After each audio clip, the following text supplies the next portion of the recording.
Magandang araw mga lods. Sa ngayon ay magluluto naman tayo ng ginataang pato sa purong gata, Bicolano style na luto to mga lods. So yan lods, yung ating pato, lalaking pato, barako lods. Kung tawagin natin yan lods ay duck sa English. So yan, kinatay na natin mga lods. Binuhusan lang natin yan ng tubig or binabad natin para madaling tanggalin ang balahibo kasi sobrang kunat yan mga lods. So yan, unti-unti natin linisan mga lods. Yan, nalinis na natin mga lods. Tanggalin na natin yung mga maliit na balahibo. Ito yung ating mga ingredients guys. Sibuyas, bawang, luya, siling green, kamatis, siling labuyo. Yan, ito yung ating gata mga lods. Malunggay, yan yung dugo mga lods. At yung mga tinadtad na karne mga lods. Patatas, yan yung ating hiniwang mga karne mga lods. So yun mga lods ay ginisa lang natin yan mga lods at hinulog na natin dyan yung tinadtad na karne. Yan pinakuluan natin mga lods. Unahin natin yung pangalawang gata mga lods. Yan ay para palambutin lang yung karne ng pato kasi medyo matigas yan.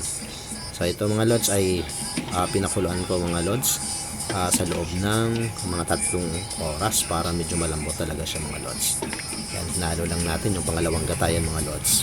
Mamaya natin ilalagay yung unang gata para purong-puro talaga siya. So yan, kung makikita niyo mga lods, tuyo na siya yung unang gata, yung pangalawang gata. Ito na yung unang gata mga lods, purong-puro. So yan. Yan, lagay pa natin yung isa pang gata mga lods. Bumili pa ako ng isang puro para swabe talaga mga lods ang lasa. Yan, haluin lang natin yan mga lods. Ito pala mga lods ay nilagyan ko rin ng oyster sauce para mas lalong lumasa. Kunting asukal, kunting suka. Yan.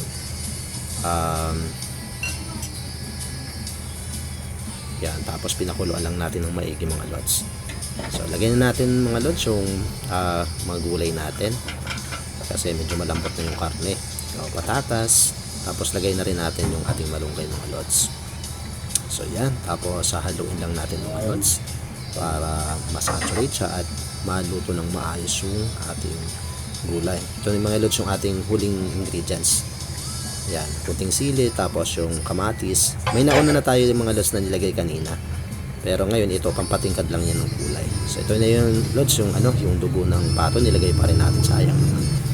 Masarap din yung mga lods. So haluin na natin.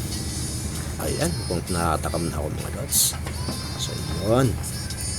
Then papakuluan pa natin itong mga lods, mga around 5 to 10 minutes. Yung lumambot lang yung ating patatas. Ayan.